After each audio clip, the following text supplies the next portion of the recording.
A few moments later. Halo, Assalamualaikum warahmatullahi wabarakatuh. Yang terhormat kepada Ibu Susi Agustini SS MPD selaku guru sejarah di SMK Pembangunan Jaya Kapi. Sebelumnya, perkenalkan saya Ayu Ana Alzana dari kelas 11 MPLB 1 ingin menjelaskan tentang biografi Ki Hajar Dewantara. Masa kecil Ki Hajar Dewantara. Ki Hajar Dewantara lahir pada 2 Mei 1889 di Pakualam. Nama lahirnya adalah Raden Mas Suwardi Suryaningrat. Nama kecil beliau adalah Sowardi. Lahir di dalam sebuah keluarga keraton Yogyakarta. Beliau adalah anak dari Gusti Pangeran Harya Suryaningrat dan cucu dari Pakualam III. Beliau mengganti namanya menjadi Ki Hajar Dewantara dan melepas gelar bangsawan yang dimilikinya pada tahun 1922. Dengan status keluarganya tersebut, beliau mendapat kesempatan untuk menempuh pendidikan di Sekolah Dasar Belanda, Europese Lagere School atau ILS. Lalu melanjutkan pendidikan ke Sekolah Dokter Bumi Putra, Stovia, namun tidak menamatkan pendidikan tersebut karena jatuh sakit. Latar belakang keluarga Ki Hajar Dewantara. Ki Hajar Dewantara berasal dari keluarga bangsawan Pakualaman, keturunan Sultan Mataram. Ayahnya bernama Gusti Pangeran Haryo Suryaningrat. Ibunya bernama Raden Ayu Sandia. Kakeknya bernama Sri Pakualam III. Karena latar belakangnya yang ningrat, Ki Hajar Dewantara mendapatkan kesempatan untuk mengenyam pendidikan yang pada saat itu hanya bisa diraih oleh anak-anak dari keturunan Eropa maupun bangsawan. Ki Hajar Dewantara lahir di Yogyakarta pada 2 Mei 1889 dengan nama Raden Mas Suwardi Suryaningrat. Ia adalah tokoh pendidikan Indonesia yang mendirikan Taman Siswa pada tahun 1922 untuk mendidik masyarakat Bumi Putra.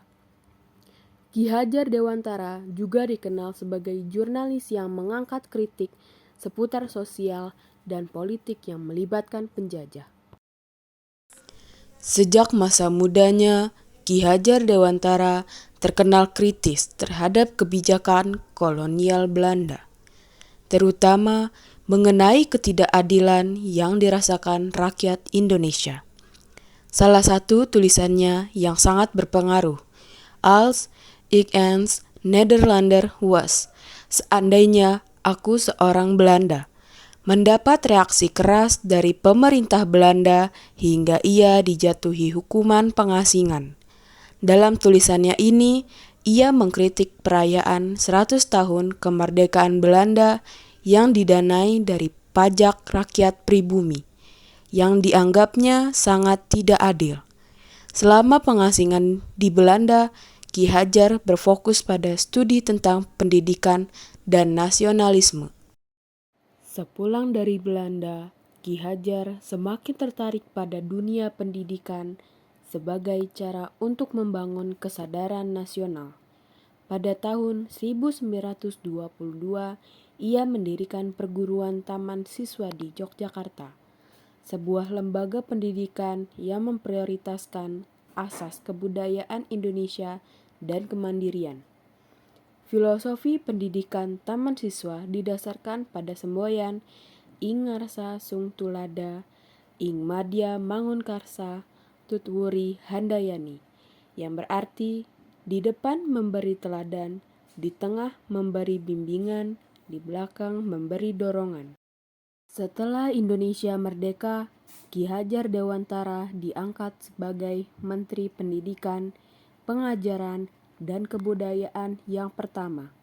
Berkat jasa-jasanya, tanggal kelahirannya 2 Mei kemudian diperingati sebagai Hari Pendidikan Nasional di Indonesia. Ki Hajar Dewantara wafat pada 26 April 1959 di Yogyakarta dan dianugerahi gelar Pahlawan Nasional atas dedikasinya di bidang pendidikan dan kebangsaannya yang menginspirasi. Riwayat pendidikan Ki Hajar Dewantara. Sebagai bangsawan Jawa, Suwardi Suryaningrat mengenyam pendidikan ILS, sekolah rendah untuk anak-anak Eropa. Kemudian, ia mendapatkan kesempatan untuk masuk School of Leading for Inlandse Artsen, Stovia, atau yang sering disebut Sekolah Dokter Jawa. Namun, karena kondisi kesehatannya tidak mengizinkan, membuat Suwardi Suryaningrat tidak tamat dari sekolah ini. Sebagai figur dari keluarga bangsawan Pakualaman, Suwardi Suryaningrat memiliki kepribadian yang sederhana dan sangat dekat dengan rakyat atau kaula. Jiwanya menyatu melalui pendidikan dan budaya lokal Jawa guna mencapai kesetaraan sosial politik dalam masyarakat kolonial.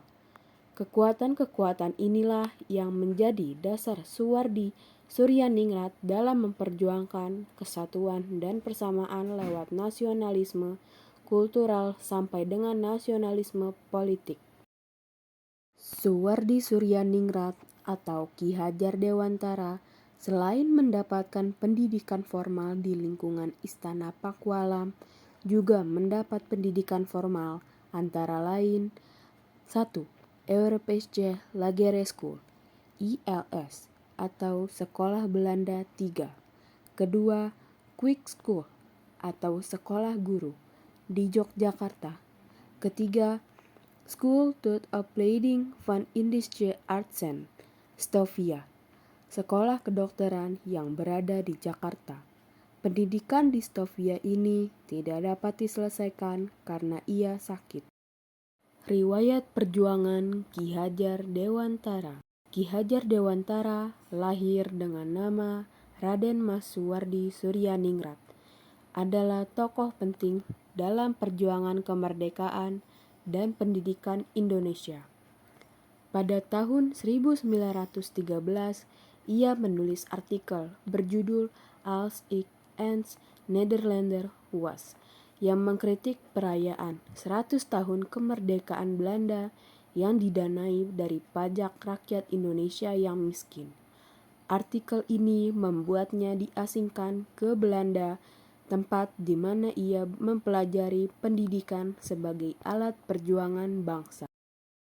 Sekembalinya ke Indonesia, ia mendirikan perguruan taman siswa di Yogyakarta pada tahun 1922.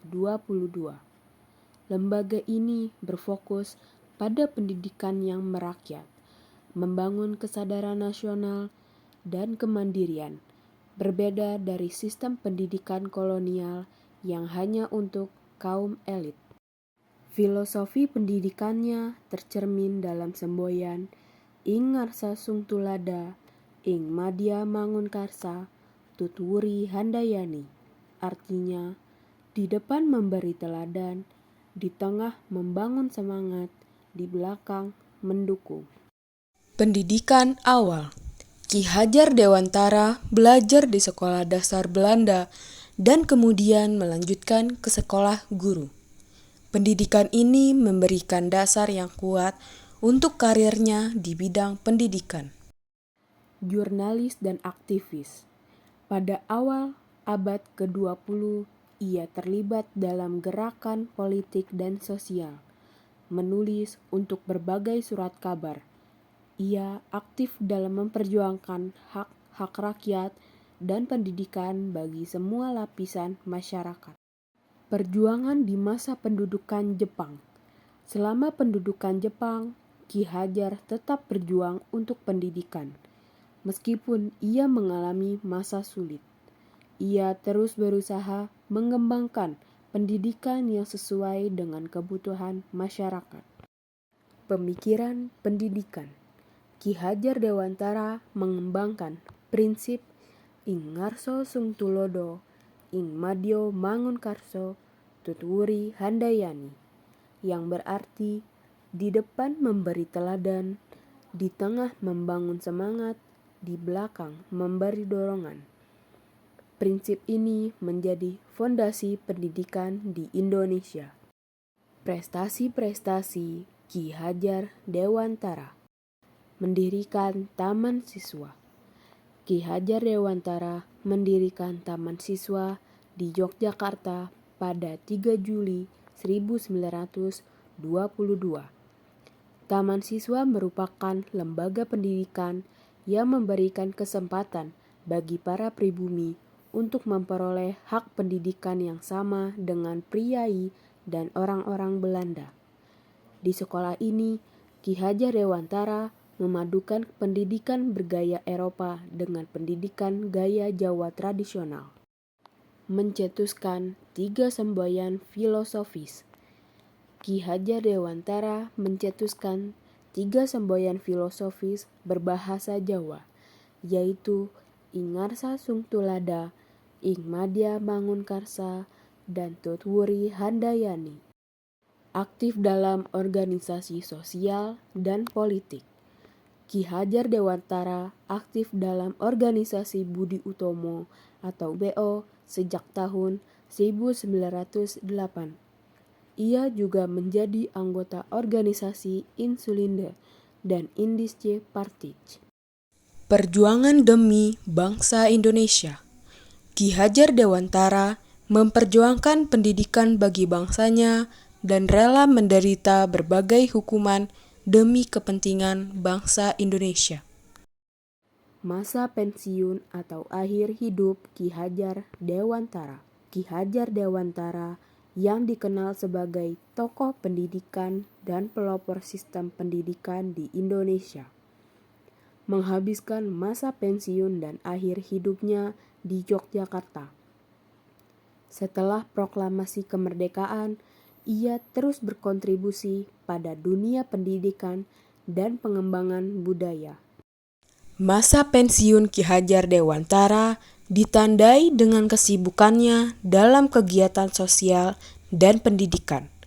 Meskipun ia mengalami beberapa tantangan kesehatan, ia meninggal dunia pada 26 April 1959 dan dimakamkan di Taman Makam Pahlawan, Yogyakarta. Warisan yang ditinggalkan Ki Hajar Dewantara sangat besar, terutama dalam pengembangan pendidikan nasional dan pemikiran tentang pendidikan yang merdeka dan berbudaya.